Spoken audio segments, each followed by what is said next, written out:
कहा जा रहा है कि हिंदू राष्ट्र है। अब बताइए, हिंदू राष्ट्र बनाम हिंदू जनता, इसका मतलब यही होता है कि जो लोग कहते हैं कि हम हिंदू जनता के लिए हिंदू राष्ट्र बना रहे हैं, तब हम कहते हैं कि आप हिंदू राष्ट्र हिंदू जनता के खिलाफ बना रहे हो। क्यों? क्योंकि आप ये चाहते हो कि आपका हिंदू राष्ट्र का आदर्श संविधान क्या है? मनुस्मृति है। मनुस्मृति कोई छिपा हुआ दस्तावेज नहीं है, दुनिया जान रहा है, पढ़ रहा है, और सिर्फ जानता पढ़ता नहीं है, हजारों साल से उसके बनाए हुए विधान के अनुसार लोगों ने जुर्म सहा है। उन्हें जानवर बना के जिंदा रखा गया, उन्हें सिर्फ काम काज करने के लिए रखा गया कि तुम हमारे खेतों में काम करो, तुम हमारे घर में आकर के हमारी दाढ़ी बनाओ, हमारा जूता बनाओ, हमारे घर के कोठी को भरो। ये हिंदू जाति के लोगों को ऐसे ही रखा गया है। और अब जो हम आप पैंट शर्ट कोट पहन के घूम रहे हैं, ये पैंट शर्ट आपके हटा करके लंगोटी और खेतों में खदानों में और पूरी तरह से काम करने का एक विधान आ रहा है हिंदू राष्ट्र का। खुलेआम कह रहे हैं, कहीं छुपे रूप से, कहीं प्रकट रूप से, कोई छोटे मोटे नहीं, छुट्टियां देता नहीं। उनके बड़े बड़े नीति निर्धारक आरएसएस जैसी संस्था जो आज नहीं, जिस समय भारत में संविधान बन रहा था, अंबेडकर साहब संविधान बना रहे थे, तब कह रहे थे कि संविधान की क्या जरूरत है, हमारे यहां तो मनु विधान है। तो ऐसे लोग उस समय नहीं, उनकी बातों को नहीं माना इस देश ने, लेकिन आज वो चालाकी से, धूर्तता से सत्ता में बैठ करके कह रहे हैं कि हिंदू राष्ट्र है। तो अब ऐसी स्थिति में लोग कहते हैं कि हिंदू राष्ट्र बनेगा तो हिंदू को फायदा होगा। कौन है हिंदू? अरे भाई, सत्तामी हिंदू है, यादव हिंदू है, साहू हिंदू है, कुर्मी हिंदू है, तो उसका फायदा होगा। लेकिन एक टेलर देख लीजिए, आप तो कोरबा जैसे नगरी में रहते हैं या एससीसीएल के खदाने हैं। एक समय जब यही अम्बेडकरी संविधान के तहत कानून बना हुआ, संसद विधानसभा में एक एससीसीएल का जो कर्मचारी है, उसकी तनख्वाह कितना होगा? अरे बहुत ज्यादा, 50,000 से शुरू होता था और लाखों में जाता है। उससे अपनी जिंदगी सुधार करके देश का इकोनॉमी को मजबूत बनाता है। जब लोगों के पास पैसा होगा तो अर्थव्यवस्था ही मजबूत करेगा, चीजें बनेंगी, बिकेंगी, तभी तो अर्थव्यवस्था मजबूत होगा। लेकिन आज यही अटाने को खजान दे करके 10,000, 15,000, 20,000 में लगाया जा रहा है निजीकरण। ये शुरुआत हिंदू जनता का हिंदू राष्ट्र की शुरुआत। और हमारे जितने जो हिंदू नहीं है, मुसलमान भाई, क्रिश्चियन भाई, बौद्ध भाई, तमाम लोगों को कहते हैं कि ये लोग क्यों विरोध कर रहे हैं। देखिए, विरोध तो सब कर रहे हैं, लेकिन वो एक ऐसा, जैसे शेर का शिकार करने के लिए एक पट्टा को बांधा जाता है, वैसे मुसलमान को शिकार करने के लिए सामने रखा है। वो हम इसके खिलाफ हैं, लेकिन वो मुसलमान के खिलाफ नहीं है दोस्तों।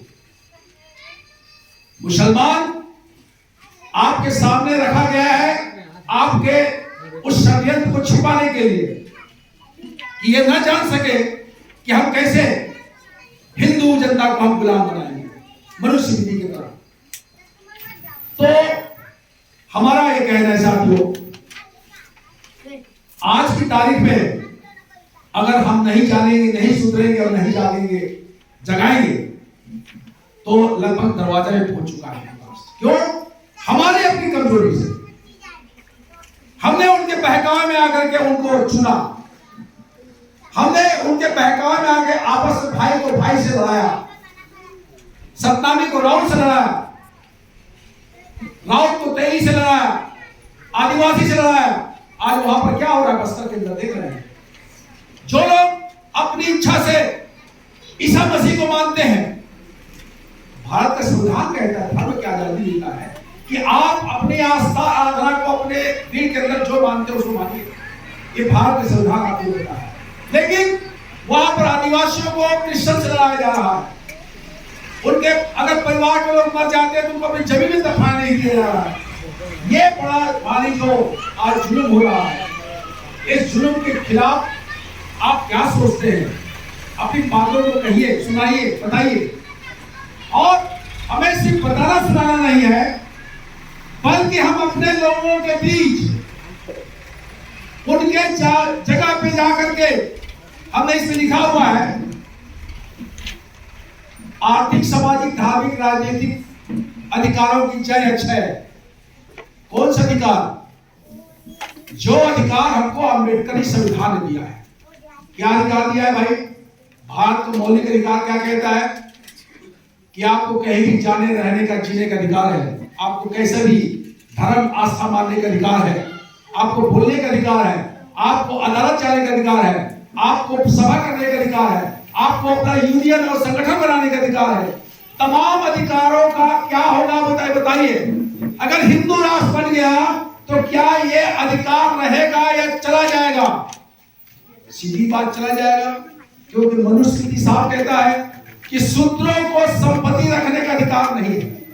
उनका कमाया हुआ संपत्ति हमारा है, मैंने सवर्णों का है, सोकल ब्राह्मण, ठाकुर और वैश्य का है। तो क्या आपके जो संपत्ति कमा रहे बच्चों के लिए आपके पास रह जाएगा? आपको तुरंत जो है हटा कर कहेगा जाओ हमारे खेतों में कटो, ये झोपड़ी तोड़ो, और ये बच्चे जो है स्कूल जाना बंद करेगा, ये हमारे खेतों में काम करेगा।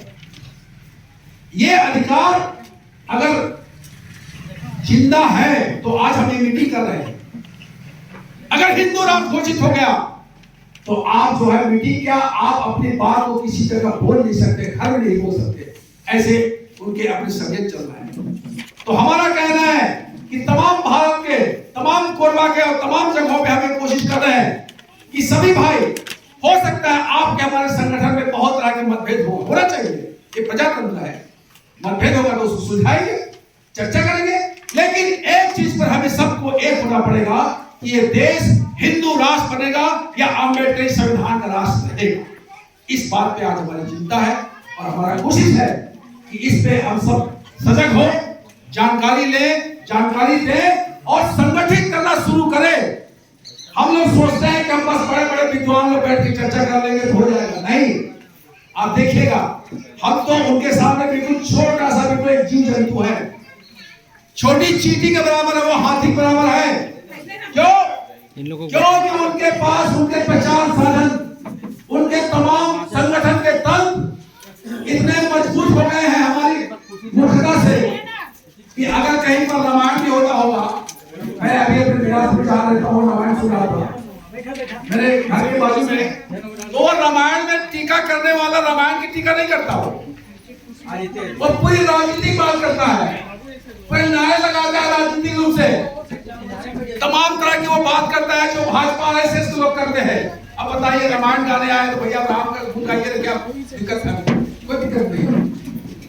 कोई हमको कहता है भैया राम राम, तो हम भी राम कह देते हैं। राम राम कहने में बुराई नहीं है, क्योंकि उसके मन के अंदर राम राम कहने का कह रहा है। लेकिन तुम जय श्री राम कह के ये नारा लगा रहे हो कि ये हिंदू राष्ट्र बनेगा और विधर्मियों को हम यहाँ से भगाएंगे। मेरे धर्मी कौन है जो आपके धर्म को नहीं जानता मानता?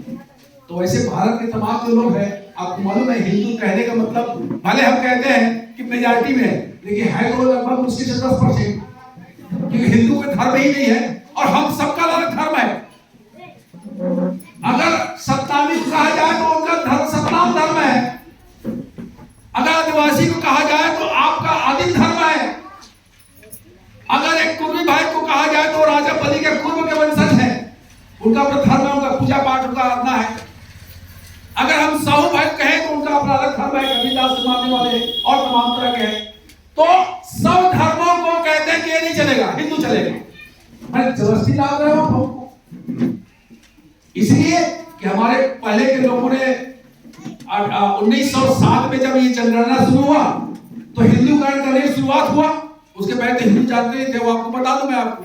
छत्तीसगढ़ के अंदर में ये पेशवा के आने के पहले तो राम शब्द को जानते नहीं थे। इतिहास में लिखा हुआ है, हम नहीं कह रहे हैं। उस समय तो जय जोहार जय गोंडवाना का यहाँ नारा गूंजता था। हमारे गोंड आदिवासी राजा रहते थे और तमाम तरह के यहाँ स्वतंत्रता थी, आजादी थी। हमारे गुरु घासीदास ने सतनाम आंदोलन भी चलाया, तो कहां चलाया? और राजा सोना खान के इलाके में चलाया, वहां से फिर उन्होंने प्रवेश किया। तब तक ब्रिटिशर्स यहाँ आ गए थे। तो तमाम इतिहास है, मैं उसमें नहीं जाऊंगा।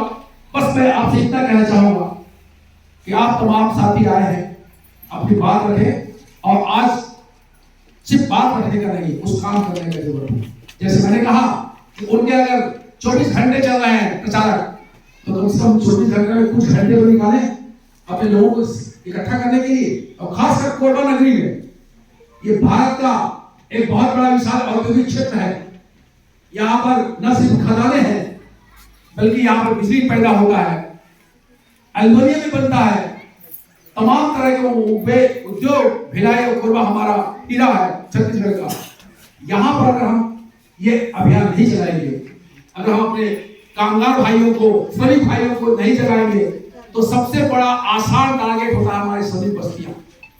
आसान टारगेट होता है उनको फुलवार करके उनके कथा भागवत तमाम तरह से। हमें कथा भागवत की कोई दिक्कत नहीं है, आप धर्म मानते मानिए, लेकिन आप उसके जगह में राजनीति कर रहे हैं। आप उसको एक बड़े बहाना बना करके आप लोगों को भड़का रहे हैं। ये हमारी सख्त आपत्ति है। और हमारा देश धर्मनिरपेक्ष है, सेकुलर है। हम धर्म को व्यक्ति की नागरिकता की स्वतंत्रता मानते हैं, और धर्म जो है वो राज्य का शहीद नहीं हो सकता। राजा ये नहीं कह सकता कि मैं कौन सा धर्म मानता हूँ, वो सब धर्मों को मानना पड़ेगा। ये भूमि, ये तमाम भारत में रहने वाले लोग विभिन्न धर्मों के लोग हैं, सबको उतनी आजादी है। आपको ऐसा नहीं कह सकते कि हिंदू का पेट्रोल जो है वो 50 रुपए में देंगे, मुसलमान को 100 रुपए में देंगे। तो 2 देना शुरू करो ना, अगर आपको बहुत दर्द है तो साथियों, ये तोड़ने का, बहकाने का तरीका है। और इसीलिए आज हम सबको इकट्ठा होकर के, और एक चीज समझ लीजिए, आपके इस मुक्ति के लिए कोई नेता नहीं आया। आप सोचते होंगे कि कोई हमारा बहुत बड़ा कोई मुक्तिदाता अगर नहीं आया, ना आया है कभी। अगर गुरु घासीदास भी कोई हम महान कहते हैं, तो तभी महान हुए हैं जब सतनामियों को इकट्ठा करके सतनाम आंदोलन चलाया। अकेले उन्होंने कुछ नहीं किया, और कोई भी आज अकेले नहीं कर सकता। तो हम सबको इकट्ठा होकर के एक मुहिम लाना पड़ेगा, साझा संघर्ष लाना पड़ेगा, तभी हम इस हिंदू राष्ट्र के खतरे से निकल सकते हैं। बस इतना कहना है। इनकलाब जिंदाबाद। जय सतनाम, जय श्री राम।